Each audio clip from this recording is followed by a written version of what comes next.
Help keep the show on the air. If you want to help, you can send your donation through PayPal. The email is debatetalkforyou@gmail.com or through Cash App, $Sal Showtime. Thanks for your support. Brand disclaimer. The views and opinions expressed by individuals on this platform, the callers plus invited guests, are their own. The information you hear does not reflect the overall views of all parties associated with this brand. We encourage everyone to research all things heard live or via archive for edification purposes. Discretion is advised.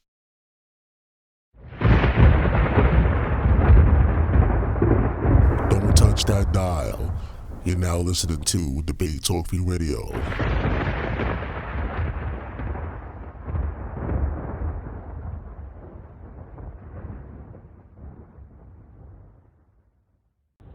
Greetings and much love to all. This is Brother B.A. Ben Abraham out of Sacramento, California, and you're now tapped in to Debate Talk for You. Sal Showtime, and we present the Men of segment. My man Sal, where you at, my man? I don't hear you, man. You good? Hey, what's going on, family? We are back. What's happening? We talk. It was always a pleasure to be a part of the Man Up segment with my brother B.A. So we live. Most deaf, all right, most deaf, man. Much love to you, and I appreciate you. Man, what my man Vinny D, man? Hey, peace, bro. How y'all doing, man? Most deaf, man. Good to hear you, brother. Good to hear you. Oh, yeah, you too. Yeah, man. Just sitting back, chilling, and taking things day by day. And right now, man, just I'm glad to be here amongst brethren and those who are listening. Today's topic on the Men segment, we want to look at a concept or a term, and it's called wage slavery. Again, today's topic or conversation or dialogue is going to be about wage slavery. And I can remember maybe about over a month ago, it was myself and Brother Vinny and a few other brothers. We were on the line, and we got to talking about the economy and how in the system of politics and how we see unjust balances and we see a plethora of injustice. So we got to conversating and talking about it and expounding on our personal views, where we lived at in the country and so forth. And then one day, within the conversation, Brother Vinny was like, man, we could do a conversation about wage slavery. I was like, it's a good idea, man. Most High willing, when we get the opportunity, man, we'll most definitely bring it out and see how it turns out. So tonight we're going to make it a good attempt to deal with the matter and to look at some other sources. And this is crazy because I think it's a good time to talk about wage slavery or just concerning anything with workers based on what's going on in the country today. We see a lot of labor strikes. Workers are starting to make a stand and demand better treatment, better conditions, and better pay. And for those who know me personally, I'm all for the labor movement, me being involved as a labor person that labors for a living myself, and I'm involved with unions. I'm involved with the union struggle. So we're living in some interesting times, and it's humbling to sit back and observe and see what's going on around the world. So, well, Brother Vinny, any words you want to say? No, I'm just looking forward to this discussion. Bring some things out, maybe bring some light to some things that people didn't really take into consideration. So, just looking forward to it. So, okay, yeah, most definitely, man.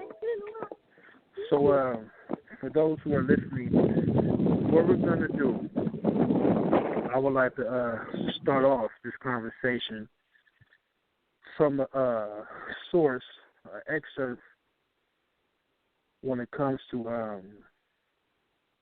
hold on for a second, get my stuff together. Okay. That's funny. I was just there. having some technical difficulties with my equipment here. Now my internet acts like it don't want to work. Okay, here it is. Sorry about that. When it comes to wage slavery, before we get into the core of the conversation, Brother Vinny, when you hear the term wage slavery, what's the first thing you think of? What comes to mind? Yeah, well, when I hear it, I think of people taking advantage of people, and because of situations, kind of like my grandmother used to always say, situation makes a monkey eat cayenne pepper. Situation make a monkey eat cayenne pepper. And then she used to follow it up by, monkeys hate cayenne pepper. So, I think it's when people are forced into a position outside their means because they can't afford either a certain lifestyle or just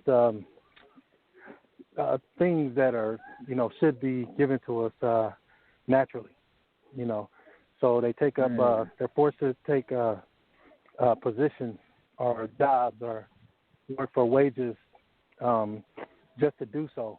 And then you kind of become a slave to that wage because if you're not doing that, then there's pretty much not much else you can do, especially if you don't have a high education level. Yes, and the reason, you're right, brother, because when you're working a job and you agree to the wage, you have to work according to the rules of your employer. And when you go against those rules, it's a high possibility that you can lose the wages you're earning and lose your job. So a lot of people are forced, in a sense, to work for wages that can be that's not necessarily really providing enough for the male or woman for their family or whichever their individual lifestyle that their personal lifestyle. But what I want to do, another thing I would like to say before we go further, is that this is something that a lot of us common people can relate to. There's a struggle with the labor movement where a lot of people believe $15 an hour should be the minimum wage. That's the least. Me personally, I think it should be a whole lot more, especially if you're living in California, where I live at. Cost of living right now in California is very high. $15 an hour, I can understand. Yes, the minimum, I can see that. But to be honest, when you're making wages, eventually you're going to want more because you're working for someone that's getting a profit. And when it comes to profit, if you're working for somebody, working a job, not a career, when you're working a job, it's very unlikely that you're collecting profit. Those who are making profit is the ones that hired you, and they're collecting most of it. But what I'm going to do, I'm going to go to an excerpt from the man Karl Marx, and this Karl Marx's economic manuscripts of 1844, talking about wages. And I'll read. Wages are determined through the antagonistic struggle between capitalist and worker. Victory goes necessarily to the capitalist. The capitalist can live longer without the worker than can the worker without the capitalist. I want to stop right there because just within that first sentence, those first few lines speaks volumes. That says a lot. So we know wages are something that we agree to when we work for an employer, and how you earn those wages through your labor. And one thing it also says, victory goes necessarily to the capitalist. The capitalist is the person who either hires you or those who own wealth, those who are on top, those in the system of wealth who are ahead of the market. In other words, and what happens is, it also says the capitalist can live longer without the worker than can the worker without the capitalist. Why? Because the capitalist is he's the one that hires the worker. He controls the wealth, and not just that, he gets profit. The worker is only subject to what he agrees with and what he agrees to work for with the capitalist. Brother Vinny, does that make sense to you? Yeah, it definitely does. definitely does. You know, it's it's it's pretty much exploitative by nature, just the whole system. And I think Brother Marx kind of put it pretty plainly and very easily understood. Yeah, man. And you know, it's a lot of negativity out there when it comes to Karl Marx. A lot of conspiracy theorists rather. They say that Marx was with the Illuminati and he conspired to take over the world and all this madness and folly. But Karl Marx, man, for those who are not familiar with Karl Marx, he was critiquing the system of systematic oppression, which a lot of people would say the economic structure. He was critiquing it, and he was breaking things down scientifically in the sense to where you understand it. You know what I'm saying? You see how the system is ran between those that have and those that have not. So I don't believe in this thing about he was conspiring to take over the world. The things I've read from Karl Marx, I don't see that at all. He's more so inspiring people he's informing people, and he's provoking them to stand up and do something about it. Because you have a class. You have this class versus this class, the rich, and you have the poor. There's a struggle. There's a contradiction there. This is what I see Karl Marx writing about from the things I have read in his selected works. I don't see anything about a conspiracy theory about the Illuminati and sacrificing goats and all that other stuff that we hear from the so-called people on YouTube. It's not there. It's a bunch of lies and a whole bunch of misinformation. And one time in my life, I used to believe it. But then when I started actually reading Karl Marx, I found out for myself on everything that I was made to believe or made to believe about him that was false. It was all false. So a lot of people who are not aware of Karl Marx and who make up these lies, more than likely they've never read any of his material. And that's the honest truth. So I'm going to keep going. Let's see. In the next line it says, the capitalist can live longer without the worker than can the worker without the capitalist. Combination among the capitalists is customary. In effect, this combination is prohibited and painful, and its consequences for them. Besides, the landowner and the capitalist can make use of industrial advantages to augment their revenues. Hold on. Here we go. The worker has neither rent nor interest on capital to supplement his industrial income. Hence the intensity of the competition amongst the workers. Thus, only for the workers is the separation of capital, land property, and labor an inevitable, essential, and detrimental separation. Capital and landed property needs not remain fixed in this abstraction as much labor of the workers. So overall, what we see here, we see pretty much that from what I just read, we see that you see the landowners and the capitalists can make use of the industrial advantages that augment their revenues. They pretty much have the advantage. The worker has neither rent, has either. Hold on for a second. Hence the intensity. So in other words, you see that the worker is somewhat at a disadvantage because he's agreed to a certain wage, while the capitalist, he makes more wealth and profit. So Brother Vinny, before we go any further, any questions, comments, or observations? Just wanted to touch on, on some of those things. It's like, especially what you said, before you started reading this segment. But you were touching on, like, a lot of people don't agree with Marx, and they thought he was Illuminati-ist and stuff like that. It's weird because it seems like whoever has the means and the power to control the narrative, then that's exactly what they do. For example, like here we kind of live in like a mixed economy, I guess you could call it, but I would say it's more so capitalistic in nature because that's who it supports. But when you really look at all of this stuff, it's like you see all these trigger words that are being used, and one of those trigger words is socialism. And I think that's what the main beef that they have, that most people have against Marx, and not really even understanding the system of socialism.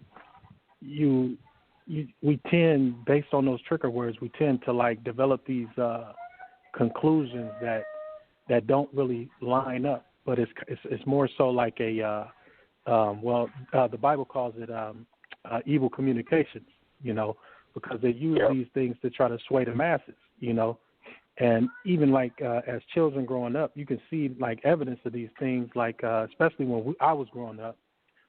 You as well, BA, closer to the age, and upwards of 35, the cartoons used to have like when America was beefing with the Russians, then they would have or the Britons or the Brits, they would have or the UK people, they would have like the villains in the cartoons. They would always have pretty much the accents of the people who they were beefing with, So it was kind of like already, I want to say forcing, but it's not really forcing, but it's just the evil communication of having you believe that these people are evil and not even really understanding what's going on. Exactly, right? Propaganda. So when we look at socialism and the way that we define it today, we can actually naturally see like this thing, like especially if you study the Bible, but even if you're just studying from a standpoint, you look at nature and you look at kids, right? When you have kids that are untainted, kid will walk up to somebody, play with them. They don't really care about having the most. They most of them tend to want to share. They want to share what they have. And they all just swap through and they play with whoever. But then as we get older, it's like we start placing these restrictions. I want to call them restrictions. They restrict us from exercising the system that I feel, that I observe is a natural system, which is pretty much socialistic by nature.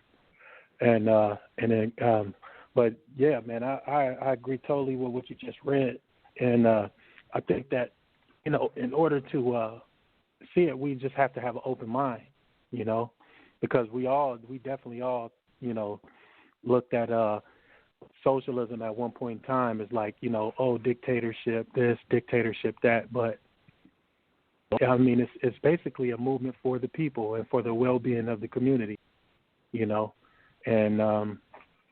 I'll yield on that. And I agree with a lot you said, brother, pretty much everything you said.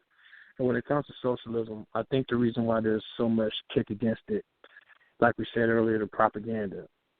Throughout history, there have been some bad examples of socialism in the United States. Unfortunately, they use these examples, that's socialism for you. See what happens, it's not good.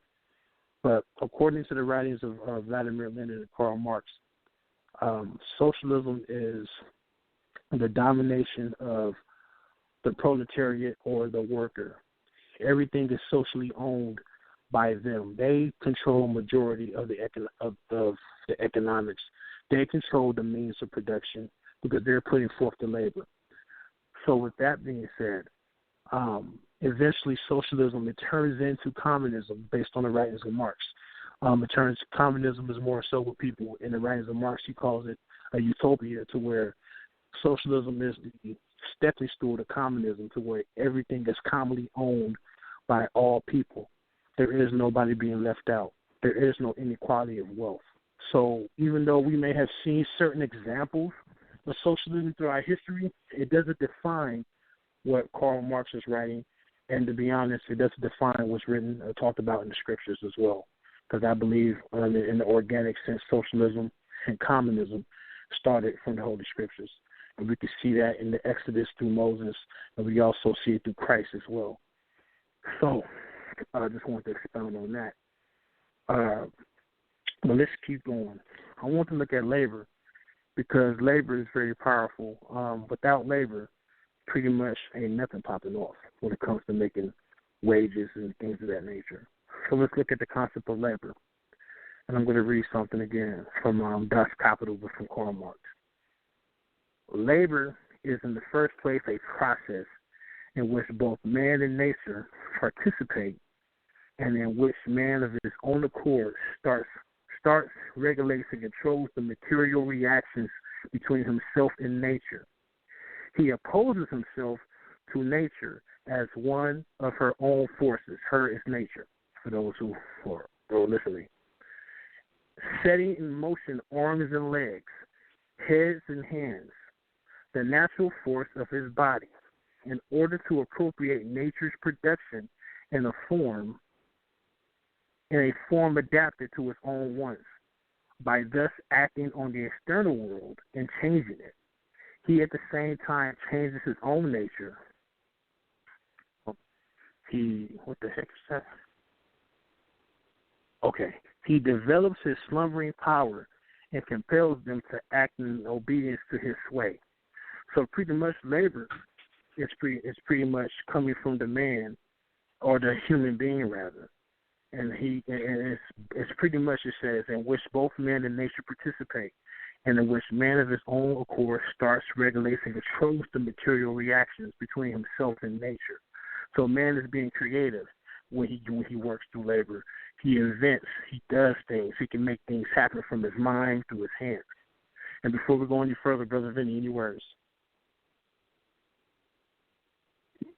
No, that's pretty self-explanatory to me. I do want to say though that what do you like when you define labor? Like, how would you define labor? Because I know Karl Marx could be a little bit hard to understand sometimes. So, yeah, can you break that down for a second? Well, if you ask me, I would look at labor. It's various. Me personally, I look at labor pretty much. It's the work from the mind into the hands of. It's taking the. You know what? That's a good question. From what I just read, I see that as man, in his natural sense, put into use his mind and working through the actions of his hands. That's how I look at labor, if that makes any sense. Yeah, right. Same here. Okay, I just wanted to, just in case anybody was wondering, so we could all be on the same page. Well, yeah, go ahead. I agree totally. Okay. Hold on for a second. Oh my gosh, hold on for a second. Hey, I have to step away for a quick second. My apologies, people. I have to step away for a quick second. Something just came up in my house. Apologies. Hold on for a second. All right. Well, anything you want to, take the floor and put some things out there in the meanwhile? But before you go there, to let you guys know, we have a show tomorrow. If you guys don't know, we have a show tomorrow, 8 p.m. Eastern Time. I'm going to give you guys the title. It's called, actually, The Rise Against the Hebrew Moderates. Yep. The Rise Against the Hebrew Moderates. We're going to have some Christian brothers and some Hebrew brothers coming on the show tomorrow, having a dialogue, speaking about this, because, there's some Christians out there on YouTube that's talking about One West, stuff like that. And the moderates kind of got a pass in a way. But it seems like the moderates are not getting a pass. And we're going to have that discussion tomorrow right here on Debate Talk Radio. So make sure you tune in. We're going to have the G-Man here. We're going to have Sheepwork. And we're going to also have So Real. We might have Amayan on the program as well. But make sure you check us out tomorrow, 8 p.m. Eastern Time. And, of course, we have the debate going down on Friday between Brother Josh and Elijah Moses. And the debate is entitled, What Happened to Enoch? What Happened to Enoch? The title of that debate. So make sure you tune in to Debate Talk Radio. Vinny D, go ahead, man. You can add on to this wage slavery topic. Okay, yeah, that's going to be a pretty interesting end of the week. It's going to be some really great shows coming up. but look forward to both of them. But yeah, but back to the topic. Yeah, so wage slavery, man. It's like you know what's weird is you can really see it, like especially in the low income households. You see it prevalent in the other households as well, especially if they if people start going past their means and buying stuff that they don't need to kind of keep up with society and what they say is must-have things, but like in terms of like perishable items like automobiles that extra automobiles, or the big house when you only got like 2 people living there, So I mean, there's like pressure on people that kind of pushes you into becoming a wage slave, and then once you become a wage slave, then you become indebted to whoever is lending you the stuff that you can't physically afford, and it becomes more prevalent, I think, when you start getting to the lower. I hate saying the lower class people, but let's just do that just to keep it simple. But the poorest people in the communities, because I mean, you have to work, and if you don't work, then you kind of get left behind, especially when I know a lot of people like 2 household incomes just struggling, man, because rent, especially out here in the Bay Area, is just so high, that they literally cannot stop working, because if they do, they fall behind, and then the people who loan you are who the renters or whoever who's owning these stuff that they and the necessities that they have to do, then they're not gonna want to hear, oh, I can't afford it right now, I have to come back, and I have to give it to you later once I get some more money. They don't want to hear that. They their claim is they have stuff that they got to make too, which is in most cases is true, and they got to pay their bills as well. So it seems like everybody is trapped up in this system, and it is slavery. I mean, like even some of the well-known economists, especially back in the day, they explained it, or they literally compared it to the chattel slavery that was going on just a short time ago. And I know that we all want to dismiss it as happening a long time ago, and it doesn't seem like it happened real close to us, because we haven't seen any forms of it. But I mean, that's just like 2 generations ago, man. I remember 3 generations. My great grandmother, man. I remember I wrote her a letter in the 3rd grade, and she used to tell us. She wrote me back. I asked her all kind of questions, and she was telling me about her time as a young girl, and now how they were slaves. Like her parents were slaves, picking cotton and everything on the thing. And then it changed when she was older. I mean, as she grew older. But like chattel slavery is that close to us. Like it's not that far removed. And a lot of people compare this wage slavery to the chattel slavery, because it kind of hinders or it stifles the progression for us to have a decent lifestyle that everybody should be allotted to. And I know, and I'm not no way means I'm comparing it to the chattel slavery, but I'm just giving you, what I see and the stuff that I read. A lot of the people comparing it to that. So I mean, that's just how bad it is, And we get caught up, especially if we're on the side of the ones that's making money. We get caught up in this, having to make the money, and that's all that matters. And then if somebody is not pulling their weight, then you want to get mad at them. But it's a real messed up system. And did I hear BA? Okay. Yeah. Oh no! You go. I didn't want to really interrupt you, but it's my apologies, man. Once you get busy and you let the household know, okay, I'm going to go on and get to doing discussion, and all of a sudden everybody forget. Oh, you got to go. I need you to do this. I need you to do that now. I'm like, oh gosh. Yeah. So I can't. Yeah, you know what I'm saying. So my apologies to everybody, but keep going, bro. I didn't mean to interrupt you. I just want to let you guys know I was back. Oh no, go ahead, man. I was just just talking about the detriment of wage slavery and how it plays an impact, especially on the lower end of the of our the lower class or the poor, of our economy. But yeah, go ahead.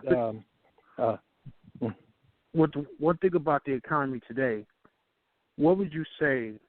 What could be some solutions? Because when you look at wages, when you look at it, pretty much we see the concept of slavery in it. We see that the worker is forced to be subjected to that, so he's subjected to it. So what are some ways to get around it, or what are some solutions? What would you say? That's very interesting. You asked that question because I was reading this thing in the Green Book, right? So the Green Book is it's a book that Gaddafi wrote, and it's basically laying out. It touches on a lot of stuff. In it talks about the class of people. It also talks about the economic system and how most of these people practice pretty much mostly, especially the bigger countries or the most powerful countries practice the form of capitalism and how it oppresses people. But I'm going to read you what he said in his thing. Okay, so it said, this is his, right? Now, a lot of people will consider this radical, but I'm going to just read it, and then I want to let it marinate, because he shares a lot of the same views that Marx does in his assessment of the struggle between the rich and the poor, or just the basic economic system that we have running in this over here today. But it's a short paragraph, and I'll read it. It says, "Why do workers receive wages? Because they carry out a production process for the benefit of others who hire them to produce a certain product. In this case, they do not consume what they produce. Rather, they are compelled to concede their product for wages. Hence the sound rule, those who produce, consume. Wage earners, however improved their wages may be, are a type of slave." And then he goes on to state the solution, right? And I kind of feel this solution. I had to sit back and ponder on it. But he said, the ultimate solution lies in abolishing the wage system, emancipating people from its bondage and reverting to the natural laws which define relationships before the emergence of classes, forms of government, and man-made laws. These natural rules are the only measures that ought to govern human relations. The exploitation of man by man and the possession by some individuals of more of the general wealth than their needs require is manifest departure from the natural rule and the beginning of distortion and corruption in the life of the human community. It heralds the start of the exploitative society. So, I totally agree exactly what he just said. In order for that to happen, man, we have to abolish the wage system, because, if people keep fighting for wages, then it's always going to be somebody on the bottom, and it's always going to be somebody on the bottom who's getting trampled on and who can't make ends meet, and it's always going to be somebody on the top who's consuming mostly all of the goods and the services. Competition. Yeah, exactly. And then when you have competition, when you have competition, somebody has to win, and somebody has to what? They have to lose. Mm-hmm. Everybody can't be a boss. Everybody can't be the number one man. The whole world is not able to sustain a whole bunch of billionaires in a system where it's based on competition. You see currently in this day and age, when it comes to the current bailout, and I try not to dwell on this too long, but that's just the best example I can think of at this moment. when you see pretty much all the corporations who got bailed out, notice how all the major corporations have now merged with the state, which they can eliminate all competition by observing all the smaller corporations, and they all become one. So now the flow of income goes out one way and comes in another way through these corporations. And you said something that most definitely, you said something from that from the Green Book by Gaddafi that lines up with the scriptures. And turn to Matthew chapter 12 real quick. It just came to me. Matthew 12. Yeah, Matthew 12. And when I look at Christ, I look at him as a social organizer, an organizer of labor, getting people together, a revolutionary. I look at Christ as a social activist. And it seems like through the spirit of activism is the one way that we can abolish the system, through the spirit of activism. So what I want to do, I want to go to Matthew chapter 12. Okay. I want to, but prior to me going to 12, let's see, no, I'm sorry, chapter 11. 11? Sorry, it's chapter 11, and we are going to at verse 28. And then before I get into verse 28, I want people to understand, this time in Palestine or Jerusalem, who was in charge? The Romans. And they had a system of oppression. At this time, they were under Roman colonialism. Pretty much colonialism is when an outsider comes in the outsider comes in and invades the land that people who I'm sorry. Colonialism. I'll try to explain it the best way I can.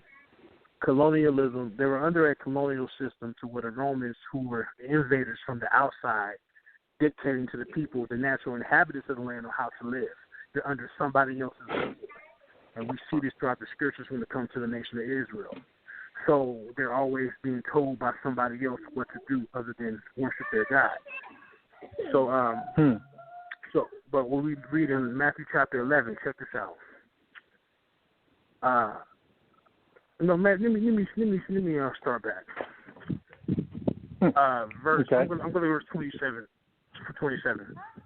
All things are delivered unto me of my Father, and no man knoweth the Son but the Father. Neither knoweth any man the Father, save the Son, and he to whomsoever the Son will reveal him. Come unto me, all ye that labor and are heavy laden, and I will give you rest.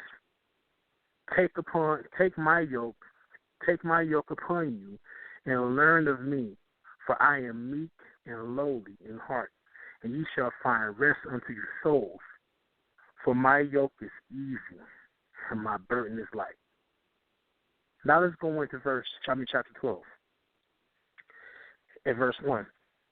At the same time, Jesus went on the Sabbath day, stole the corn, and his disciples were hungry, and began to pluck the ears of the corn and to eat. But when the Pharisees saw it, they said unto him, Behold, thy disciples do that which is not lawful to do upon the Sabbath. And he said to them, let me stop there. In chapter 11, when I read started 27, you see he's talking to the people, those who are labor, those who have a heavy burden, who are laboring.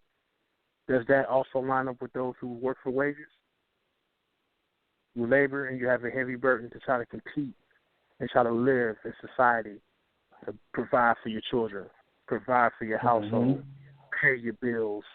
And he said, take my burden. He said, what do you say, verse 28? Come unto me, all ye that labor and are heavy laden, and I will give you rest. You're not getting rest working for wages. You're not getting no type of rest. No. Not at all. I remember a couple of years. No, over here, brother. Go ahead. Especially if you in that bottom first and second, I forgot how they say it, quintile or quadrant or whatever. You know, that the last two, the bottom two, you're not getting nothing. Can't rest. And what was the one thing that they were major? Historically, I remember, what was the one thing the Romans was doing to the people of Israel? Taxes. They had to pay taxes. Mm-hmm. And then I remember a couple of years ago, Brother Judah from the Knesset of Yeshua, he did a study historically of what was going on in Palestine at the time. And when it came to the cornfields in chapter 12, those cornfields were owned by the Romans.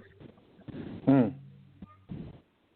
So even though the Pharisees were had an issue with them picking the corn, there was a reason why. There was a reason why they had an issue with them picking the corn. They understood, and then we know the Pharisees and the Sadducees of the Sanhedrin. They were controlled by who? They were puppets for who? The Roman Empire. The Romans. Mm-hmm. They were handpicked to rule over the people. The Sanhedrin, and then you had the Pharisees and the Sadducees. Mm-hmm. So when we see them coming against Christ and the disciples, oh, you guys are plucking the corn, it's unlawful on the Sabbath. That's an excuse to create an argument. Mm-hmm. Right there. Exactly. And we see the Messiah, he's gathering, he's organizing, he's telling the people, I will give you rest. This is the Son of the Most High. If you have faith, we can make things happen. Same thing today. If we unite, if we have faith, we can make things happen. And all. I mean, and we know the Most High is the one who sets the protocol. He sets it all up. He's the one that gives us. He's the one that gives us the power to continue to push and to make things happen. He's the one that he makes it happen. Exactly. I just want to say that. You know what I'm saying? It just lined up with that from the Green Book. That just came to me on the spot, right there, and I just thought that'd be something to share. You know what I'm saying? It is. And I just thought it definitely is. Go ahead, brother. Yeah, I was going to say it definitely is, man, because, you know, when you look at it, man, like every single nation in the Bible that was destroyed, yeah, we know that they did a whole lot of wild stuff, but the things that they got caught up doing was you know, oppression, man. They was all dealt on oppression. It was multiplying their gold, which is a direct violation of the Torah, you know. Yeah, and it's just, you know, they just start becoming wicked and start becoming, you know, real selfish, man, and just start oppressing people. It was crazy, you know. And the cool part about it is, I forget where the text is. But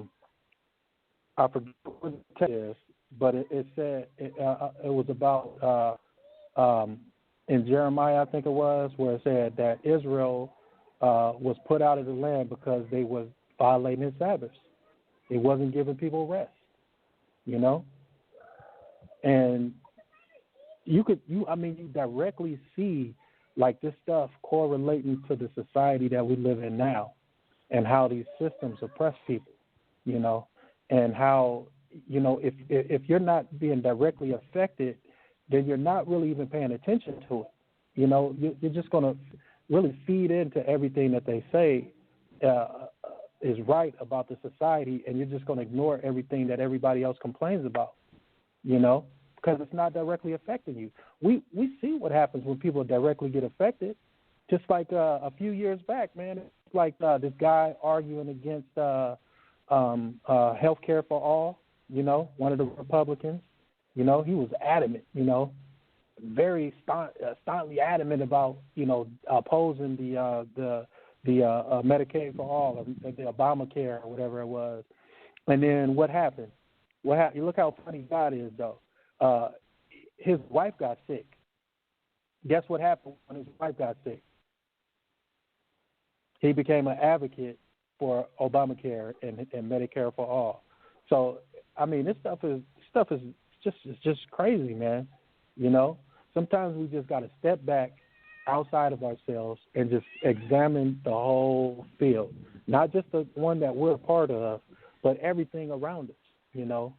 And I think that's the only way that we'll be able to see, man, and start analyzing, you know, basically throw out the measuring stick that we thought we had, and then get the new measuring stick, you know. And then if it's oppressing somebody, you know, we should not take part in it. And you know, the system, man, it definitely oppresses people. Might not oppress us directly, or we might not feel that it oppresses us directly, but when you take a look at it, man, it's like you see that this system, man, it oppresses people, you know. And those people that get that are most prevalent to the oppression is the ones on the bottom. And it's easy to oppress them. Man, it's easy. You know what I mean? Because they don't have much. Exactly. I mean, when you look at it, you know what I'm saying, there's always been a struggle. I just wanted to read a quick excerpt and get and have you expound it real quick if you don't mind. We can expound on that. But this is from the Communist Manifesto. And this would be probably the last thing I bring out from Marx, the last thing. And here it goes. The bourgeoisie and proletarians. The history of all hitherto existing societies is the history of class struggles. Free man and slave, partisan and plebeian, if I pronounce that right, lord and serf, guild master and journeyman, in a word, oppressor and oppressed, stood in constant opposition to one another, uninterrupted, now hidden, now open fight, a fight that each time ended either in a revolutionary reconstruction of society at a large or a common room of the contending classes. So as you can see, what happens when the oppression eventually happens, when the oppression goes on for so long, and let me read it one more time. I got carried away. Hold on for a second. Now hidden, now open fight, a fight that each time ended either in a revolutionary reconstruction of society at large or in a common room of contending classes. So no matter what, there's always going to be friction. There's always going to be contradictions. And the only way that you can get rid of a system that oppresses people, you have to simply get rid of it. There's no getting around it or trying to make it better. And as we see in America right now, well, really globally, you see the working class, you see all the workers, they're making a stand, and they're saying enough is enough. While you guys are constantly getting bailed out, while you guys are constantly getting making all the profit in the world, it's time for the people, it's time for the workers to get their share of the pie. And the only way it works is we have to not reform. No, reform, or eventually when you try to go and reform it, it goes back to the same. You have to eventually get rid of it with a revolution. What you say? Definitely so. You know, definitely so. Because I mean, what else? What other way can it go without it being changed? You know, without a total revolution of everything, which other way can it go? Because we see how it's been going. You know, we have multiple examples, not only in the Bible, but also in history. You know, if you don't take the Bible as a historical document, in other parts of the history, we see that this, like, if there is no revolution, it's just going to go the same way. It's just going to go the same way. And the cold part about it is, you know, we're not paying attention to this stuff because it doesn't even seem, you know. That's my concern, that people don't really seem that it doesn't seem that it matters.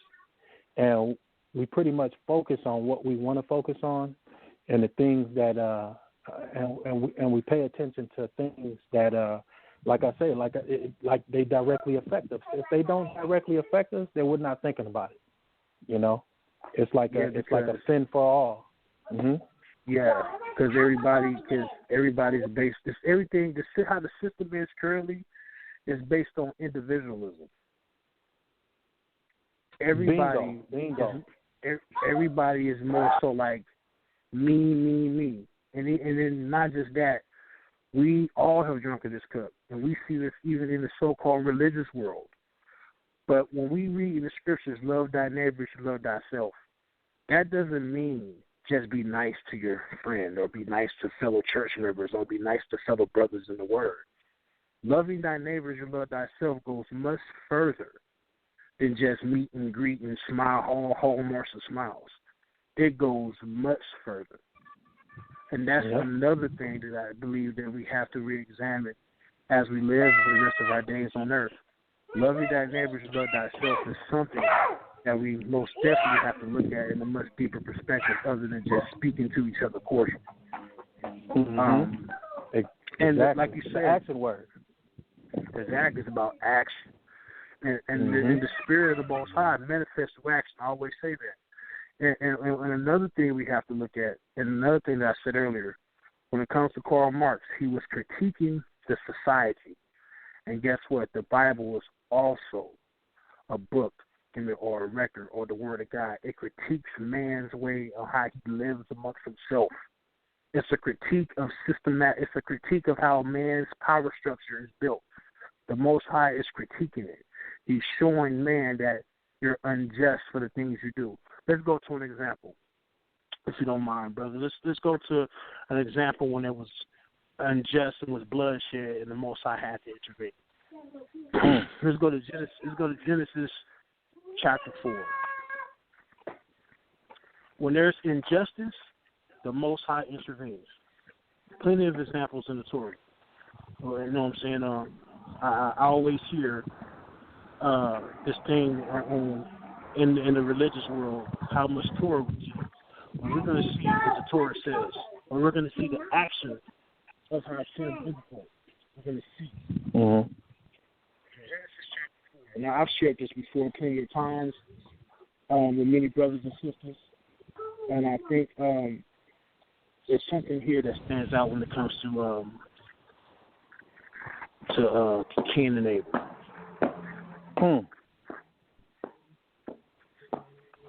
Genesis chapter 4. And I'll start at verse 1. No, I'm sorry. Let's go to verse 2. Mm-hmm. And she again, we know this is Eve, bare his brother Abel, and Abel was a keeper of sheep, but Cain was a tiller of the ground. And in process of time, it came to pass that Cain brought of the fruit of the ground and offered unto the Lord. And Abel, he also brought out the firstlings of his flock and of the fat thereof, and the Lord had respect unto Abel and to his offering. But unto Cain, his offering, he had not respect. And Cain was very wroth, and his countenance fell. And the Lord said unto Cain, why art thou wroth, and why is thy countenance fallen? If thou do well, shalt thou not be accepted? And if thou doest not well, sinneth lies at the door. And unto thee shall be his desire, and thou shalt rule over him. Ain't that something? Verse 8. And Cain talked with Abel, his brother. And it came to pass, when they were in the field, that Cain rose up against Abel, his brother, and slew him. Murdered a righteous man in cold blood. But check this out, verse 1. Check this out. And the Lord said unto Cain, where is Abel thy brother? And he said, I know not. Am I my brother's keeper? Remember what we said earlier? Love thy neighbor, you love thyself?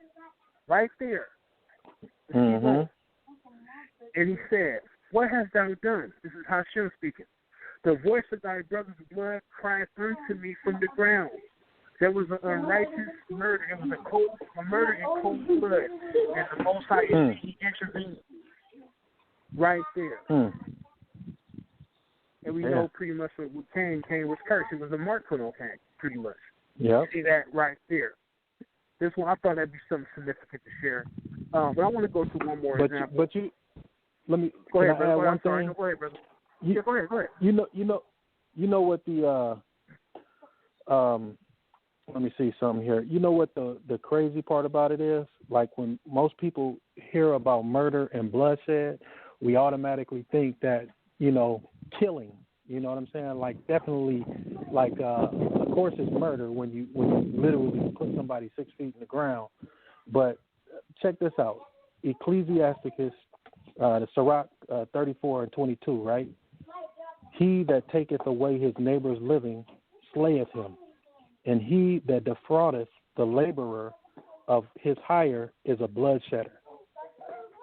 So it go way deeper than just like literally killing somebody. You shoot them, stab them, or whatever. No, it goes beyond that. If you are taking advantage of people, you know, if you are, you know, being a defrauder and you're not paying people what they are deserving to get paid, then you're a murderer.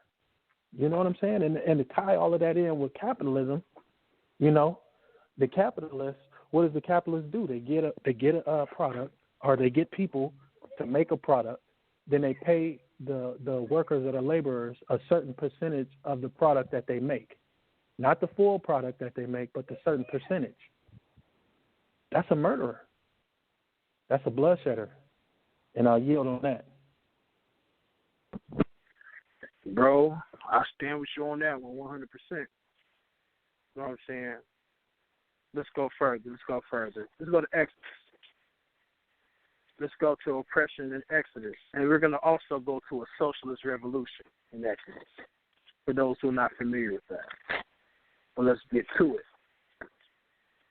And we're going to go, let's start at Exodus chapter 3. Exodus chapter 3.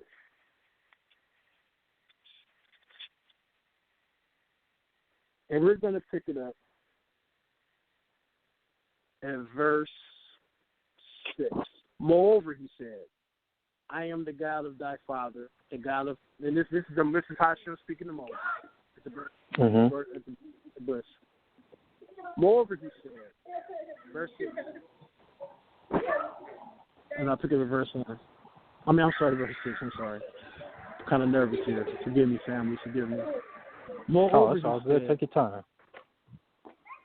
Moreover, he said, I am the God of thy father, the God of Abraham, the God of Isaac, the God of Jacob or Yaakov. And Moses hid his face, for he was afraid to look upon God. And the Lord said, I have surely seen the affliction of my people, which are in Egypt, and have heard their cry by reason of their taskmasters, for I know their sorrows. And notice verse 8, I like this. Verse 7, at the end of verse 7, he says, for I know their sorrows. Verse 8, and I am come down to deliver them out of the hand of the Egyptians, and to bring them, he is going to bring them, Hashem is going to do it. And Hashem is going to bring them up out of the land unto a good land, and a large, unto a land flowing with milk and honey, unto the place of the Canaanites, and the Hittites, and the Amorites, and the Perizzites, and the Hivites, and the Jebusites. Now therefore, behold, the cry of the children of Israel is come unto me, and I have seen the oppression wherewith the Egyptians oppress them. There speaks a lot of volumes. There is bloodshed. There is murder. There is unjust balances. There is heavy affliction and oppression.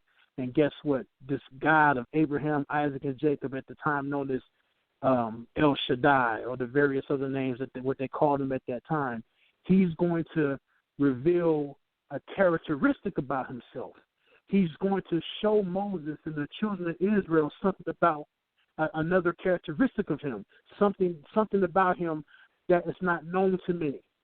Let's skip to verse 13. And Moses said unto Hashem, behold, when I come unto the children of Israel, and shall say unto them, the God of your fathers hath sent me unto you, and they shall say to me, what is his name? We know the Hebrew word for name is Shem. That also can mean what is his name or what is his character. Think outside the box of the literal dogmatic type of view. Think beyond. This God is beyond. He's transcendent. He cannot be measured inside of a box of dogma or religion. He cannot be withheld in a temple. He cannot be bound by a literal Hebrew or Aramaic or Greek or English name. He's beyond that. We need to think beyond the box of what the society and what society has taught us. Because to be honest, Christianity, the Hebrew Israelites, those are also manifestations of the world. And I'm saying that for a reason. When you put the Most High in a box, you have done an injustice. When you say you can't call him this name but that name, you have done an injustice. You have misrepresented him. Let's go to verse 14. And Hashem said unto Moses, and God said unto Moses, either or, I am that I am. And he said, thou shalt say to the children of Israel, I am has sent me unto you. Now, Brother Vinny, when you hear that, what does that mean to you when you hear that, or when you read that, when you're studying that, brother? Man, he ain't gonna put up with it. Basically, he ain't putting up with no type of form of oppression. He ain't putting up with none of that. No matter what nation it is, because we saw Egypt get taken down and we saw Israel get taken down just the same. But I would like to read a law or a Torah law, if you don't mind, my brother. You know what, brother? Before you go, let me just read from the Septuagint real quick. Okay, yeah. I'm going to read from the Septuagint, Exodus chapter 3, and we're going to go to verse 14. Because look what the Septuagint said. I like this. I like this one as well. And God spoke to Moses, saying, I am the being, or the being, being. I am the being, and he said, thus shalt say to the children of Israel, the being has sent me unto you. In the King James, I am that I am. What is he saying? I exist. The one who exists sent you. He's not saying that that's his literal name. He's telling you that's who he is. Okay. Exactly. With that, Brother Vinny, you go right ahead. Okay, so just like the name. No, he is his reputation. He is his Torah because his Torah is love, right? Okay, now. But look at this. Look at this law, right? And it directly goes to, just to show, like, how he is directly opposed to oppression, and it doesn't even really. I mean, it's just with anybody, any nation, any person. So this is Exodus 22 and 21. Right? And I'm going to read to 26. So, actually, I just stopped at 24. But it says, thou shalt not vex a stranger, nor oppress him. For ye were strangers in the land of Egypt. Ye shall not afflict any widow or fatherless child. If you afflict them in any wise, that they cry at all unto me, I will surely hear their cry. And my wrath shall wax hot, and I will kill you with the sword. Man. And your wives shall be widows, and your children fatherless. When you really peep it, man, the Pharisees in the New Testament didn't understand what eye for eye was. That's not eye for eye. This is eye for eye. You know what I'm saying? If I do these things that the Most High hates, which is explained in Proverbs chapter 6, 16 and 17, right? About everything that he hates, oppression, every abominable thing that he truly, truly hates, especially with us dealing with each other, is oppression is one of those main ones, man.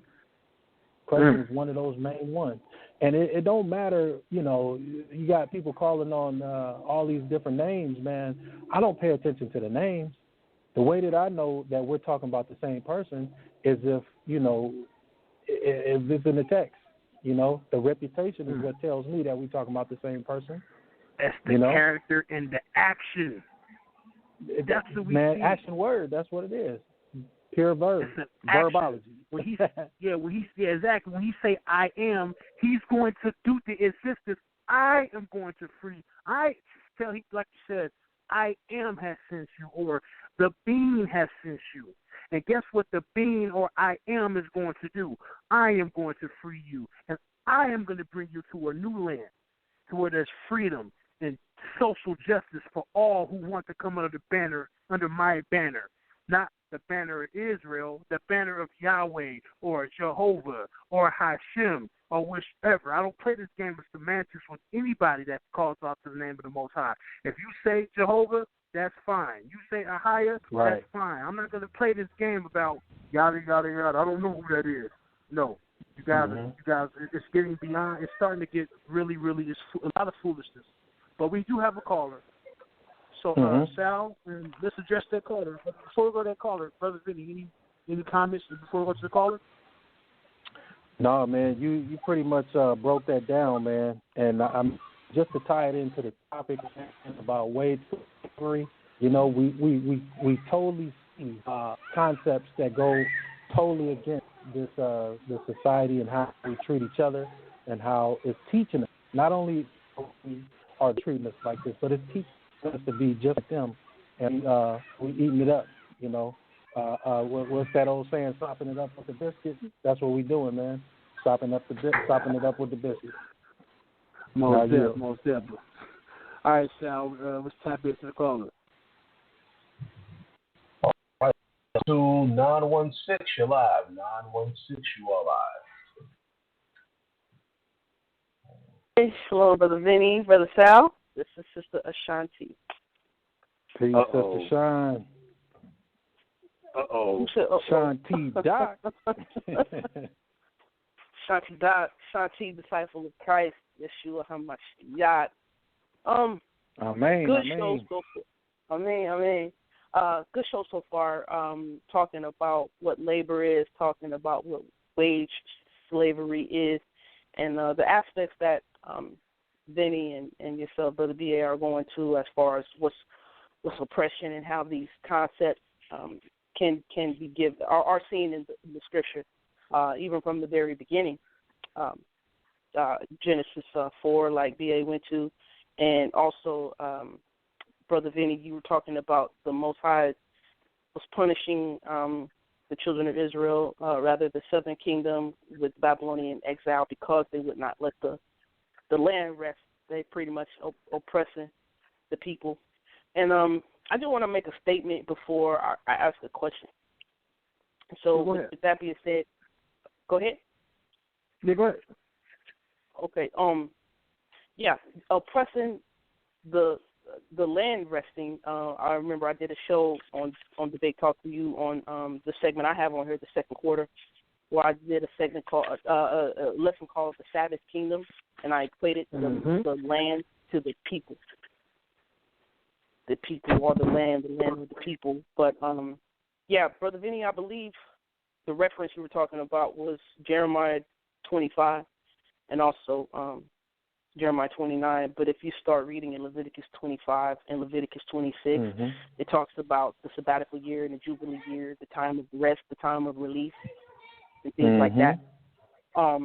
Very much so. It definitely talks about thou shalt not oppress the neighbor, the stranger, the ger, the foreigner, the sojourner, because you're pretty much sojourners, you're strangers with the Most High, pretty much, right? Exactly. I want to add this. I did a lesson on here as well, like at the second quarter, just to add to what you guys are saying, because this is a good conversation. Hopefully I got some time before I ask my question. But the other night, it was Saturday night, I brought out some information I shared before on the second quarter. The lesson was called Yeshua's Replies to First Century Rabbis. And the Pharisees are who Yeshua, Jesus the Christ, we're talking about, especially when Yeshua was teaching his disciples, right? And the oppressive thing came from what I researched in the Mishnah and the Talmud, the oral law and traditions. Pretty much the oral law and traditions, pretty much they started with the reformations of Ezra and Nehemiah, about 450 BCE. And then the oral law wasn't pretty much written down to like 200 AD, something like that, if I'm remembering correctly. But it was a loophole that some of the students from the house of Hillel, Beit Hillel, one of the Pharisees during that time. I think he lived till about like 9 AD or 10 AD, something like that. He was born in like 110 BCE. But there was another Pharisaical school of thought during Yeshua's time, or right before Yeshua's time. His name was Shammai. Pharisees were not of the same thought, mindset, or perspective. So it was either from the school of Shammai or the school of Hillel. Well, Hillel, like he came up with this oppressive concept to create a loophole so that people would not have to release debts to their own people during the sabbatical 7 years and the Jubilee year, right? And it was called a proselyte. It was called a proselyte, and you could look. If I'm remembering from the reference I shared, the proselyte was about in Gittin, like 36 section, that area. So the proselyte made it to where somebody could take their debt to the courts and say, okay, court, you have this right to get whatever loan I offered this person at any time. I don't have to release them from this debt. I can get it back at any time through you, the court. You know, and that's going against Torah. Yeah, it goes against Torah, and that's what a lot of Matthew 5 is about, especially when you get to verse 38. And like Brother Vinny was saying, the eye for an eye thing, the rabbinical sages in the Talmud as well.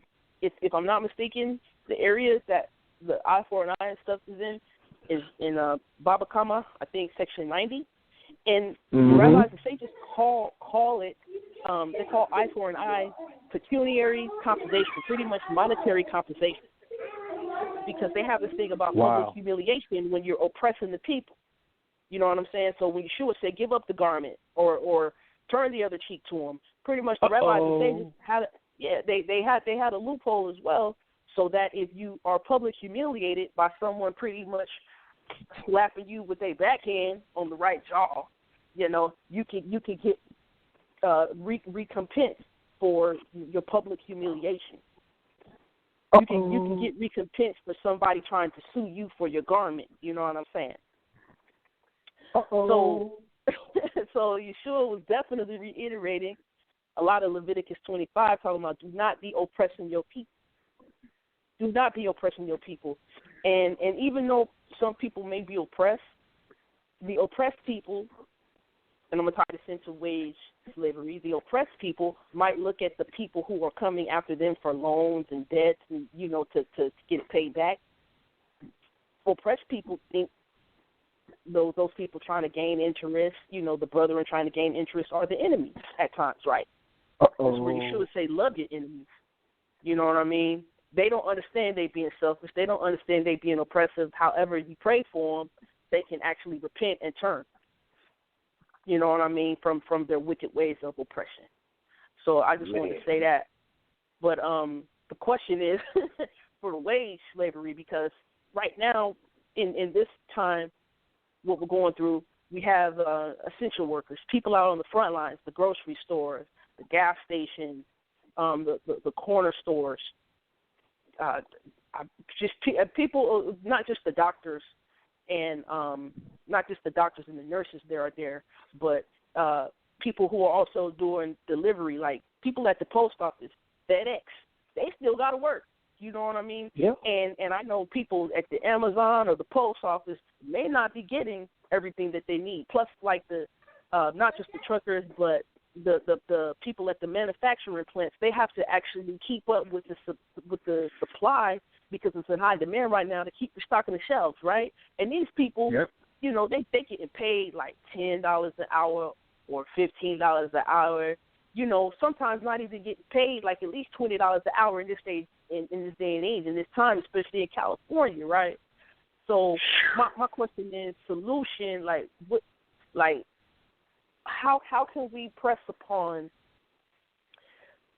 press upon the government or the country to redefine its essential workers? Because in my personal opinion, we can't really function without people making toilet paper, hand sanitizer, and baby wipes.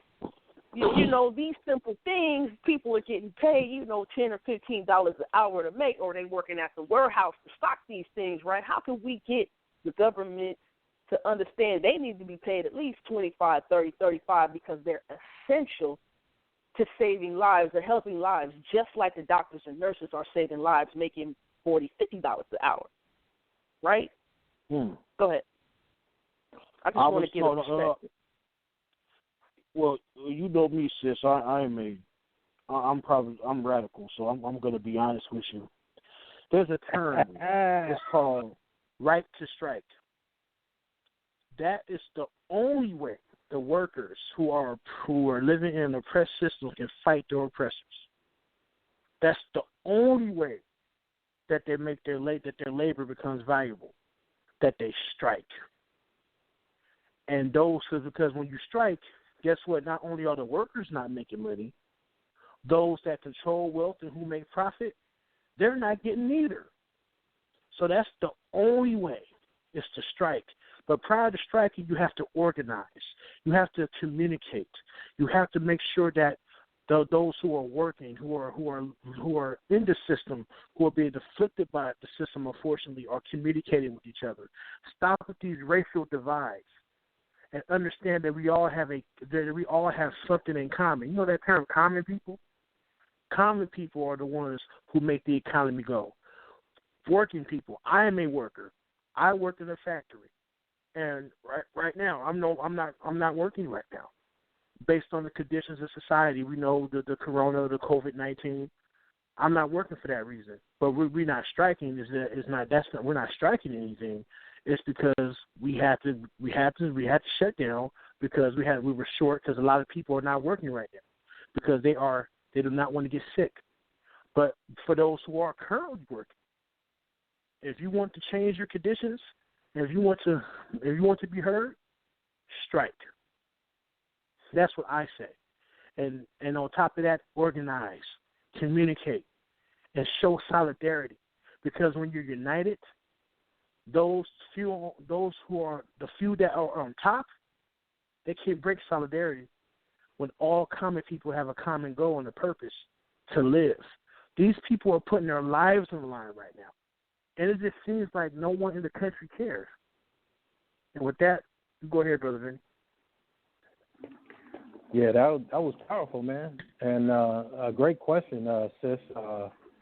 I agree with you. I'm gonna be like Orthodox Moore, 100%. But shout out to the brothers. But I mean, I definitely agree, man. My whole thing, man, is like I was tuning in to Brother Josh's Sabbath class, the other Sabbath, and also just being in Julas, man. I striking, separation, I mean, not really so much just like moving out or moving away, just separation in thought, We have to get away from this embedded mind state that they put into us, And like I said, it all starts off when you're children, man. It's like all these different trigger words, got a definition for everything, and it just has to go the way it is, But we have to like pretty much start loving each other, supporting each other, and separating from the system, letting them know that it's that we're not okay with it. I look at it just like you said. You mentioned the toilet paper. Personally, I used to think toilet paper was vital, but then I I used to work at a cab company in San Francisco, and I used to work around a lot of Muslim guys, right? And the Muslim guys would not. I mean, like the true hardcore Muslim guys, they wouldn't shake your hand with their right hand because that's the food they ate with. They kind of shook. They either shook your hand with the left hand or they would elbow bump you, and I'll tell you why, right? The reason why is to wipe themselves or clean themselves, basically clean themselves with their left hand. So the right hand was for eating food, so you want to keep that clean. You know what I'm saying? So every time they would go to the restroom, they would take a water bottle with them, and that's how they would that's how they would do their business. You know, but they pretty much had a manual bidet, huh? You see, you understand me, man? I'm telling you, it's like, hey, that's and I mean, when I first heard of that, I was like, what?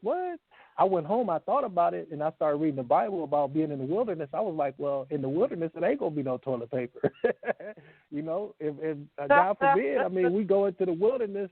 What you gonna bring some Charmin out there with you and start digging some holes in the you know what I'm saying? Right. Yeah, she's still out there. But yeah, man, I mean, it's I would say like we have to, like, the people that strike, we can't just sit back and let them just do it by themselves. We got to support that cause, and show them that we're solid, in our movement, because and I always liken the bus boycott, in the examples, and I'll yield after this. But when they did the bus boycott, they pulled out. They wasn't dealing with the transit system at all. Nobody. I mean, they was doing carpools and everything else. And as soon as them people saw that they wasn't coming back and their money started dwindling, it started changing for them. You know what I'm saying? Like, I mean, I hate to say it like this, but that's their God. Their God is mammon. Hold on. Come on, bro, please. Really? That's their God. Their God is mammon. You know what I'm saying? So when you got somebody's mammon and you see the type of spending power that not only we have, but people also, poor people have in general, we got a powerful tool, man, that can change a whole lot of things. So I would basically say, in short, pull out of there and support the strike, like Brother B.A. was saying, and support the strikes. Support all the strikes so that these people get these wages, man, that they desire. Because we can't keep letting these people who's controlling the narrative, tell us what we need as a livable wage. Because all you doing is looking at numbers on paper. You're not going to these neighborhoods and seeing, these people living in the way that they living. You're not doing that. So we cannot let them control the narrative of what a livable wage is. You know what I'm saying? We got to support our brethren, and I'll yield on that one. Hold on, Sean. Before you go, hold on. Yep. You mean to tell me that turn the other cheek don't mean I gotta let somebody snack on me? You mean to tell me that Jesus Christ, he actually meant to stay, he actually was not a pastor? You mean to tell me that Jesus Christ wasn't a sucker? Oh, man. We gotta start believing in Jesus Christ. Oh, man. That sucks. I was used to turn the other cheek to speak against Christ for years. Now all of a sudden I gotta sit here and I gotta believe in him? Oh, man. That sucks.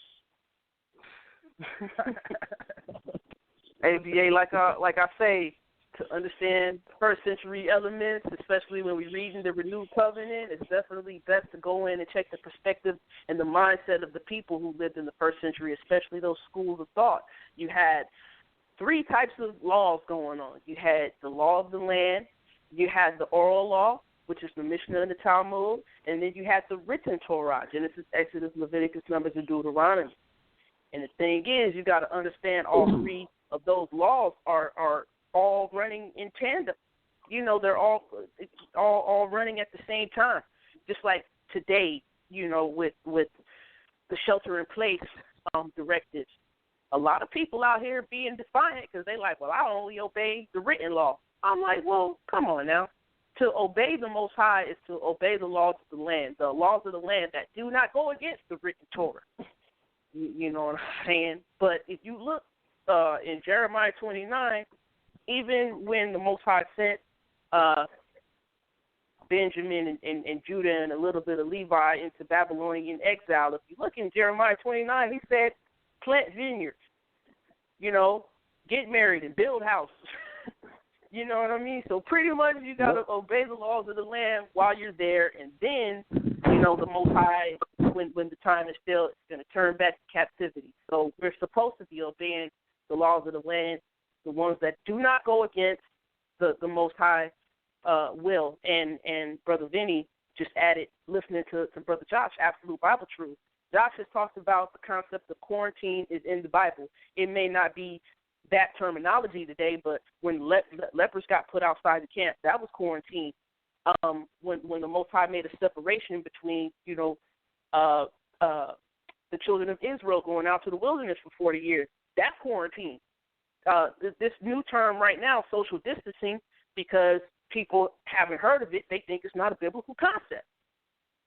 But we're looking at the principles and the activities for what we're supposed to be, doing. And Josh talked about the cleanliness thing, your hygiene, taking care of your health, and getting the certain nutrients so that your body, which is a system, can thrive and survive. But yeah, BA, turn the other cheek. As I said, you can go in the Mishnah and the Talmud. It clearly is about monetary recompensation, especially for getting publicly humiliated. Okay? It has nothing to do with self-defense. And we know in Luke chapter 22, Yeshua told the disciples, hey, get whatever you got in your purse, your bag, and go exchange it for a sword. So Yeshua is all for self-defense. I mean, King David was a man of war. There's a time to go out and use the weaponry. You know what I mean? There's a time to go out and defend physically, Mm-hmm. So with that being said, I know I said enough. But but even go ahead.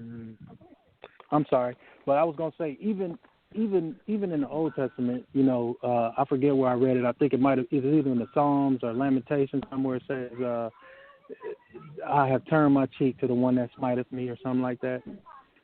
So the concept is there, man. I think it's just an understanding on what these people who have motives, man, is just gonna make it mean whatever they want it to, especially if they're not really interested in hearing, the truth or whatever. But whatever's whatever. Yeah.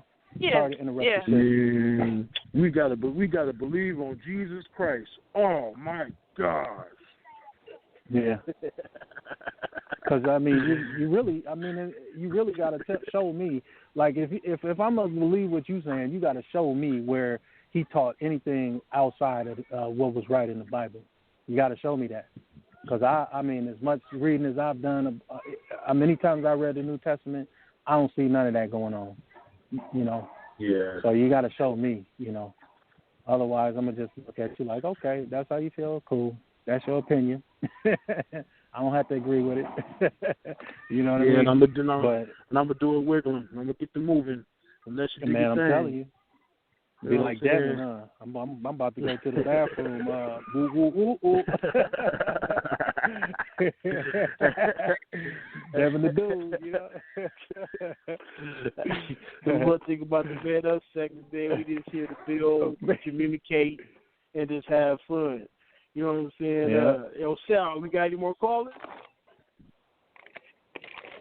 Nobody else pressing number 1 at this time. You got people listening again. If you want to chime in, you know that number. 319-527-6239 and press number 1. Shanti's still with us though. Hey, can I read a stat on here that I pulled up last night, other night, and I want to hold up, chitty bang, go ahead. chitty bang. Somebody press number 1. Hey, Sal, let me get this stat out right quick. It ain't gonna take long. It's just a couple things, right? Go ahead, brother. So this is the stat, right? The stat is taken from the Fed report, right? And it's basically an article in Forbes magazine by this dude named Pedro Nicolaci de Casa, right? It says, and the stat is, in 2018, the richest 10% held 70% of total household wealth, up from 60% in 1989. while the top 1% in the same time period jumped to 32% from 23%. Can you imagine that, man? The richest 10% held 70% of total household wealth in the year a couple years ago. Ain't that something, man? You know? Greed. Man, look at those numbers. Look at those numbers, man. Yeah. Hoarders. But yeah, I mean, I'll yield on that. I got the whole thing, and it's some pieces that I want to read, but I gotta find it. But go ahead. It's all good. It's all good. But yeah, man. I know we gotta. I know we brought out that was a whole bunch of information the last like 10, 12 minutes. But hey, it was worth it, and I most definitely appreciate my big sister, man. You know, Shine. She, you know what I'm saying? I call her the Hebrew man scientist. You know what I'm saying? She most definitely goes in and dig it all up, and then after that she give me homework assignments. So yeah, most definitely I love her and I appreciate her, man. Love her to death. But man, let's just keep going. Let's see. I want to go to Exodus. Mm-hmm. I'm sorry. Go ahead, brother. Were you gonna say something? No. I was talking to my kids, brother. Sorry. Oh, okay. It's all good. Let's go to Exodus chapter 6. And I'm going to pick it up in verse. Okay. And these are scriptures that we all read before. It don't take a rocket scientist to figure out or to see what's going on here. You know what I'm saying? So I'm going to go to Exodus chapter 6. Let's go to verse 1. Then the Lord said unto Moses, Now shalt thou see what I will do to Pharaoh, for with a strong hand shall he let them go, and with a strong hand he drive them out of his land. And God spake unto Moses, and said unto him, I am the Lord, or I am Yahweh, or Jehovah, right? And I appeared unto Abraham and Isaac and unto Jacob by the name of God Almighty. But by my name Jehovah, right, was I not known to them. Now, what does that mean? What is that? Let's see. And the reason, and when I look at that, Jehovah or Yahweh, I think what I believe here is that he's showing them something. Like this is a characteristic, like Jehovah or Yahweh. If something's going to appear, you're going to see me do something. Just like he established in not Genesis, but in Exodus chapter 3. You're going to see an action. You're going to see deliverance. You're going to see redemption. You're going to see salvation. You're going to see me do that. You're going to see me elevate my people out of oppression and redeem them and to make them relevant in the eyes of the nations. That's what I see here. Brother Vinny, any comments?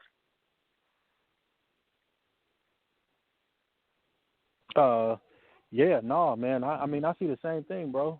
I see the same thing. You know, I don't really have too much to add to that. It's crazy, man. I mean, it's pretty self-explanatory, you know. Yeah, and I think a lot of us. No, I think a lot of us over the years. You know what I'm saying?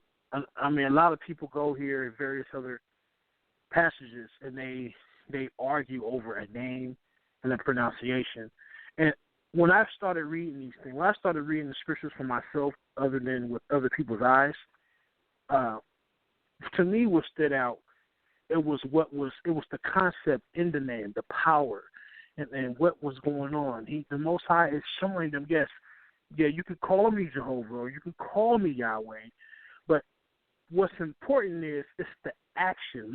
It's not just the literal name; it's what the name means. I'm going to bring substance to the table, and I'm going to bring deliverance. I'm going to free the captive. I'm going to bring something into the perspective that man has not seen yet. I am going to pull forth something amazing, something great. This is what I see here. And that's why we can go, I believe, isn't that in, is that Jeremiah 23. And I believe when he says to the preachers, or to the ministers or to those. Let me see. I apologize. It just came to me at the moment, and I got to go to it before I forget it. Let's go to Jeremiah 23.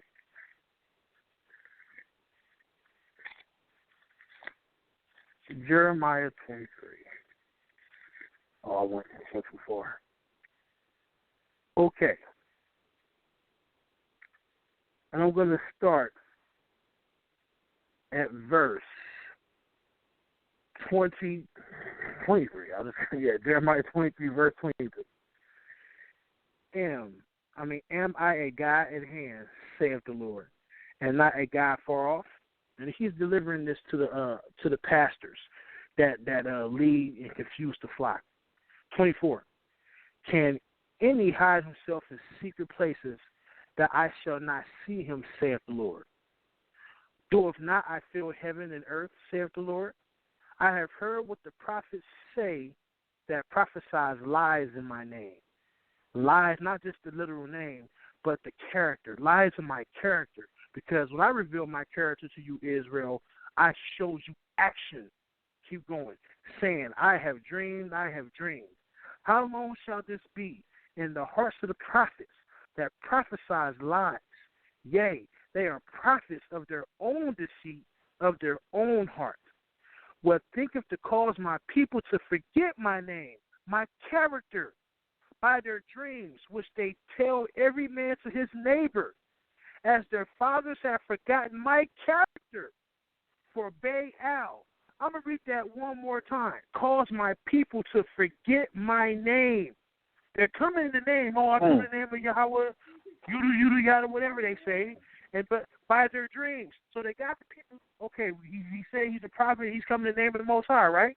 Keep going. I'm reading from the top. Which think to cause my people to forget my name by their dreams, which they tell every man to his neighbor, as their fathers have forgotten my name for Baal. My character. You come in the name of Hashem or Yahweh or Jehovah or God or the Lord, but it's the actions. It's the actions that you have misconstrued. What was Baal doing at this time? That was an idol god. That was a false god. And what was if my memory serves me correct, I think Baal was the god over what's the crops. Oh man, and it's crazy because this just came to me. And that was based on.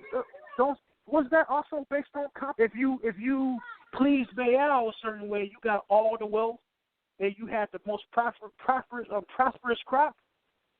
If anyone's out there that knows it, correct me if I'm wrong. You know what I'm saying? But overall, the point is that you have forgotten the Most High's character. You have forgotten what He's revealed. This is what Jeremiah is talking about. He's not going here saying you can't call me Lord. It's deeper than that. If you want to say don't call the Most High Lord, okay, fine, I'll give you that. You can have that. But I'm going beneath the surface of dogma. And Brother Vinny, the floor is yours. You have to say anything. Man, that was a great script you pulled. Oh yeah. We can take the call. Go ahead, BA. I'll save it till after the caller. They've been waiting for a little bit.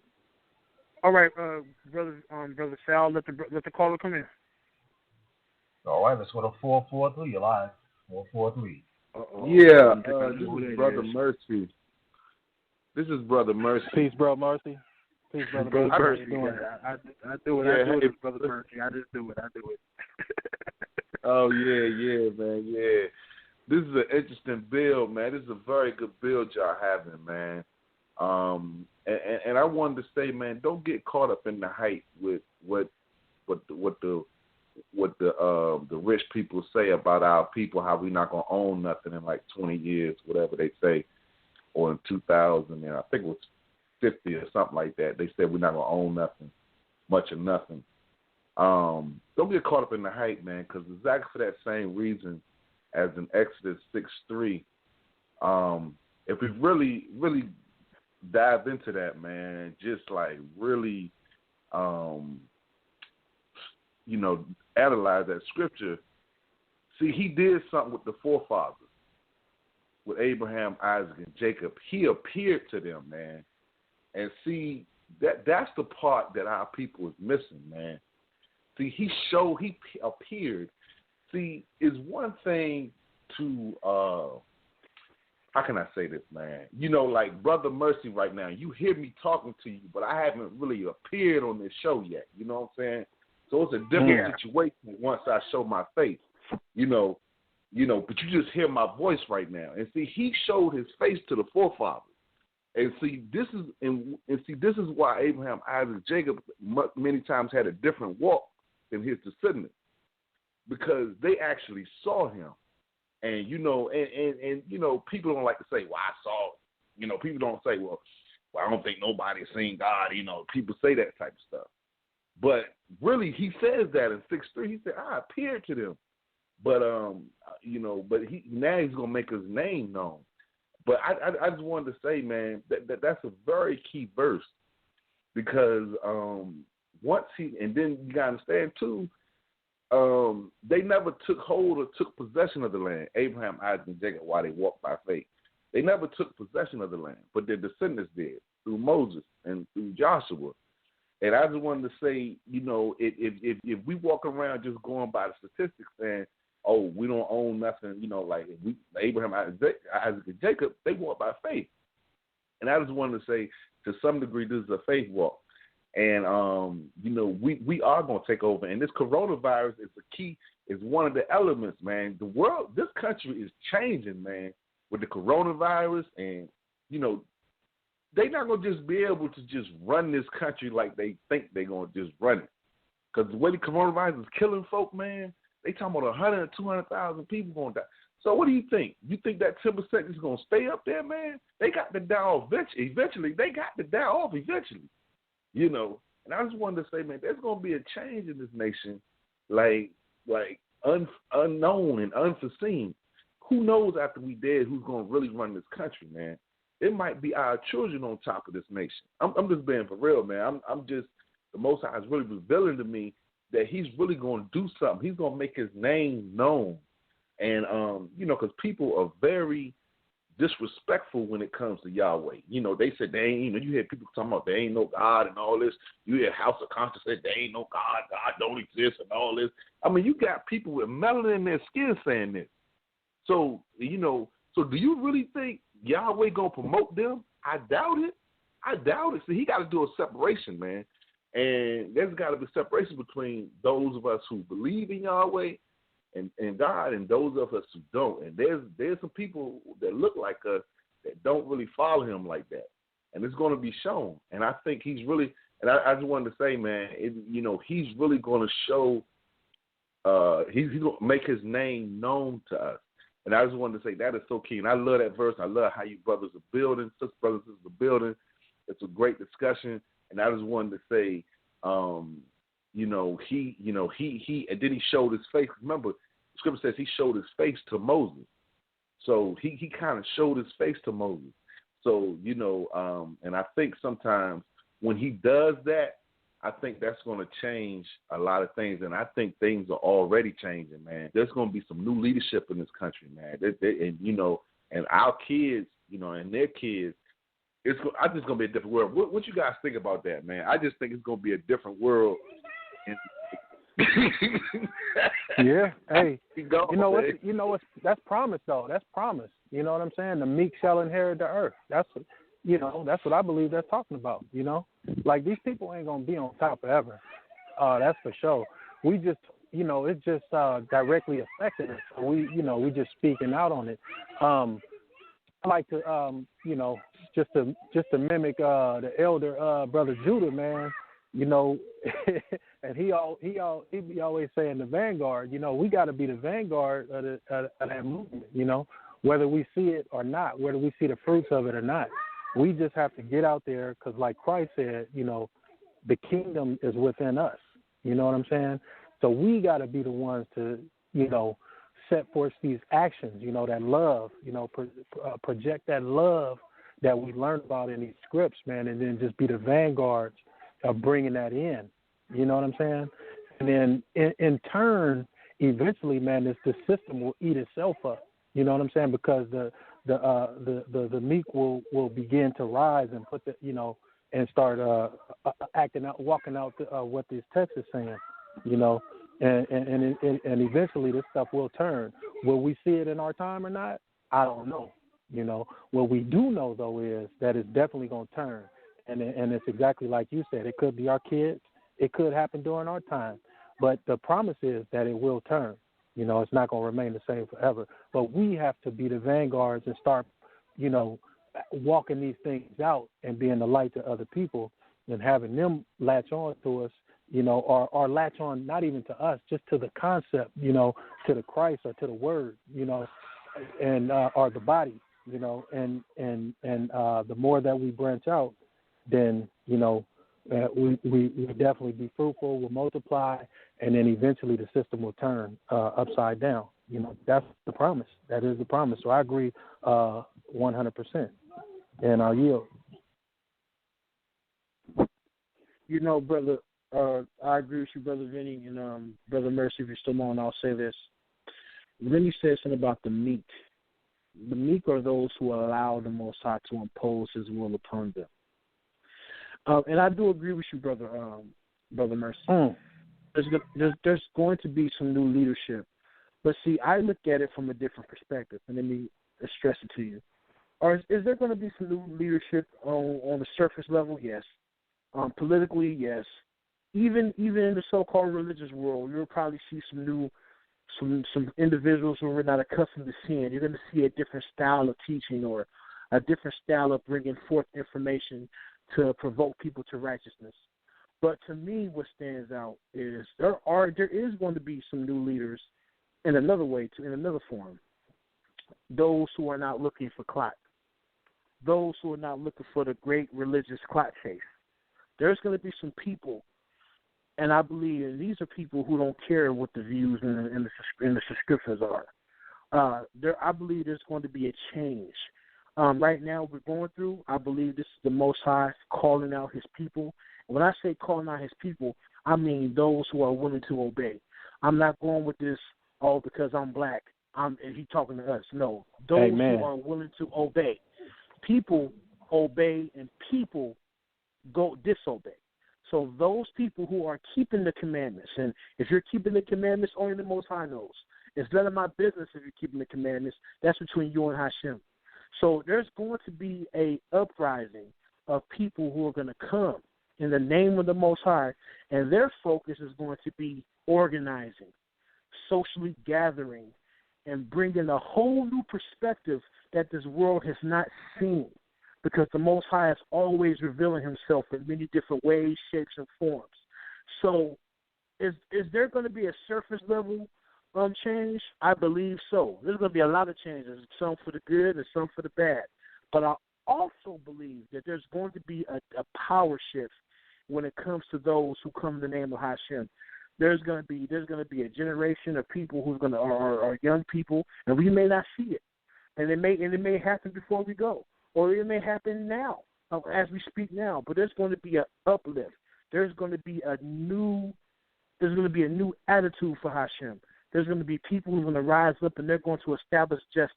They're going to establish what it truly means. They're going to establish what the Most High has revealed. They're not going to play this internet game of, oh, you this and you this and I'm the best. No, that's nothing but a bunch of garbage, in my opinion. You got a bunch of grown men in their late 30s and 40s and 50s and 60s don't know how to behave themselves. I got a 16-year-old daughter who acts better than that. But my point overall is that there's going to be people here who's going to stand up for justice, not for internet clock, for justice and peace for all people. And I yield. Exactly, 100%, man. 100%. What did Christ say? Who is your brother? It's the people that help you up. Exactly. This thing. I'm sorry, brother. Go ahead. No, go ahead, bro. And I have nothing personal against any of the brothers. I just believe that overall we focus too much on the wrong things. I always say we're being watched. And if it ain't the people watching us, what really should count is Hashem. He's watching. So we really should be on point. And now with the circumstances of the world today, it's time to stop playing, and it's time to get on it and really get to business. And like Judah says, be that vanguard and establish justice, truth, equity. Facts. That's what Judah be saying. Justice, Facts. truth, and equity. Equity is not debating on YouTube all day. That's not equity. You know what I'm saying? So, and when Brother Mercy, if you're still there, you go right ahead and add to it and say your comments. Yeah, I just wanted to say, man, is that, man, I totally agree, man. I'm just saying, man, we really gotta. I really believe, you know, that this world is going to really be changed through all the stuff that's going on. I've heard older people say that live, 90 years, almost 100 years old. They said they haven't seen the likes of this since the Great Depression. Dave, I asked my dad, I said, have you ever seen, them quarantine like this before? He said, son, I've never seen this before. So it's definitely a change going on. And I think this is high time for us to take advantage of this time, man. I think this is a time for us to be like, you know what?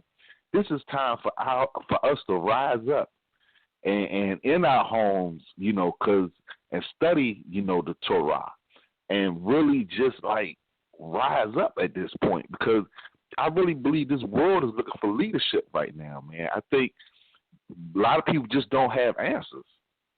And I think this is when, even with Egypt, you look at what happened in Egypt with Moses. Egypt had faced plagues, right?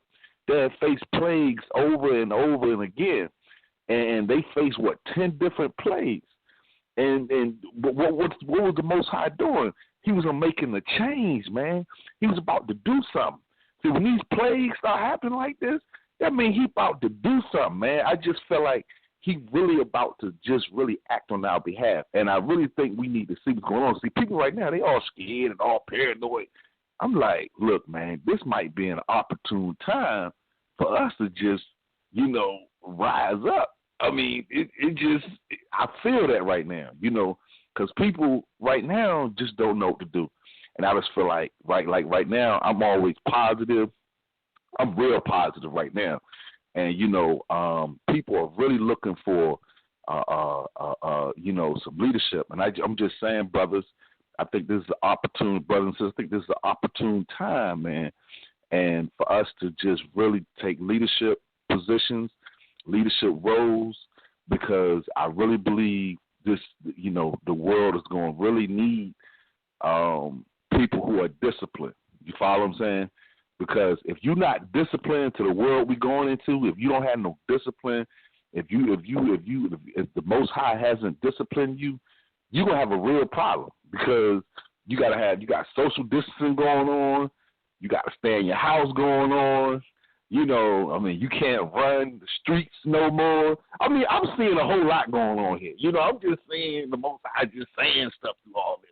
You got to stay at home. You can't run the streets, because those brothers who like to run the streets, you follow what I'm saying? You can't. I'm just seeing the Most High saying stuff. And, man. Hey, you ain't lying, though. You're not lying. Because what's weird is, Brother Mercy, is, with this quarantine, have you noticed that all the reports about how clean, like the waters are being and the pollution levels is dropping? Man, when I start seeing, it's like we forced to into a Sabbath, and that's not really like. I do really think it's sad, like these people that's getting sick, especially so sick to where they got to go to the hospital and stuff. But I mean, we have to take the Sabbath. He told us, and man, it's weird watching all this stuff happening. Got animals running around in China, dolphins and stuff swimming in that little canal in Venice or Italy. So it's, man, you see this stuff happening, man. All these LA pollution levels dropping down significantly, and even in China, So we see it happening, man. You're right. Can't last that way forever. You know, another thing Go ahead, that stands out and lines up what you just said, Brother Vinny. The earth is given rest. It's given the chance to breathe. It's given the chance to rest. And there's no drilling of oil, no drilling of oil, no bleeding the world of its oil, no work. Right now, we're being forced to allow the world to, at least the earth, to breathe, the land rest. That was a key problem in Israel before Nebuchadnezzar came in there. They didn't let the land rest. That was a key issue. And if you don't let the land rest, the people are not resting. There's mass oppression when the land is being oppressed. The people are a physical reflection of it. It don't take book, chapter, and verse to realize that. That takes sitting there and meditating on the Word and allowing the Most High to reveal things to you. There's things in this Word of God, right, in this Bible, that are revealed that you don't have to literally read. Take your time and just read it. It's right. The solution is in the text. I know a lot of people disagree with that, but I'm not fighting with those people. My only concern is for those who want to follow Hashem. And I hope and pray that I can be a light to those who are seeking. That's all I care for. I'm not about the clout, man. I can care less. You know what I'm saying? It's about edifying. It's about showing something that man hasn't seen before, and it's the will of the Most High. It's His will. He said, "I established the end from the beginning." That's what He said, and I want to help. I want to be a vessel to help reveal what the Most High has established from the beginning. The goal. The goal. What is the goal? A united people. A united people obeying Hashem. To be united, to be one with Him, to be that body. That's significant of Paul's letters. When you talk about the body of Christ, it all comes together. Brother Sal, we got any callers? Any more? Nobody else is press number one at this time. Okay. Yeah, well, look, that was powerful, man. That was very powerful, man. Yeah, man, thank the Most High for that, man. It's not me. Yeah. And you know what? Hey, go ahead, Brother Mercy. Yeah, I was going to say, man, if you following Torah, you should have no problem with the CDC guidelines. If you following Torah. Right. Yeah, you're right. You're right. I agree.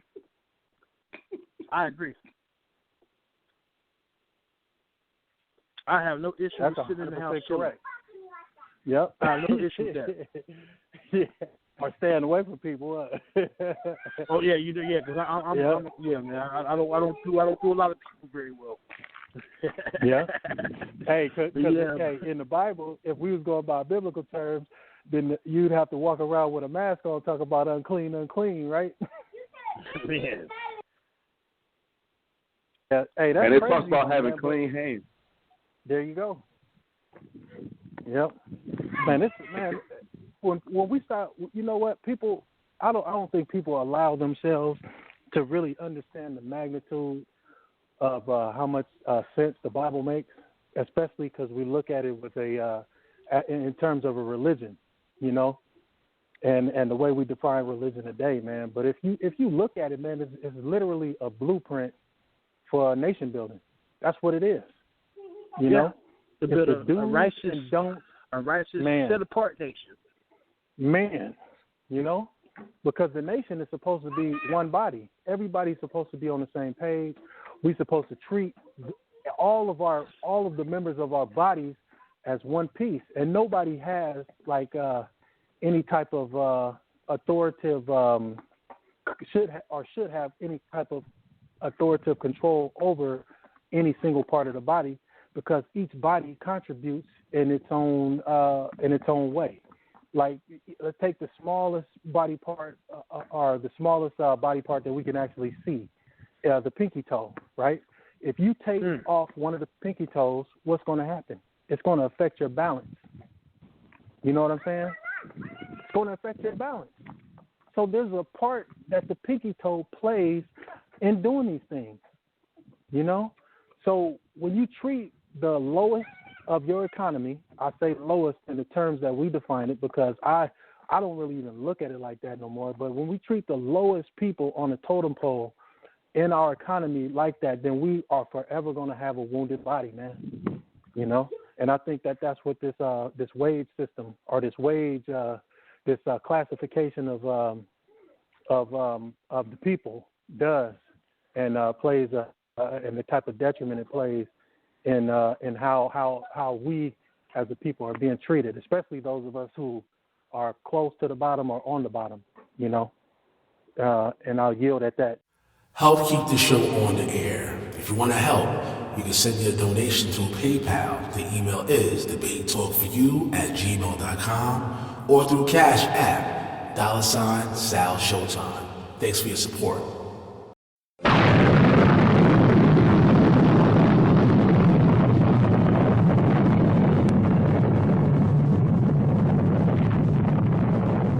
Welcome to the planets of debates. Debate Talk for You Radio.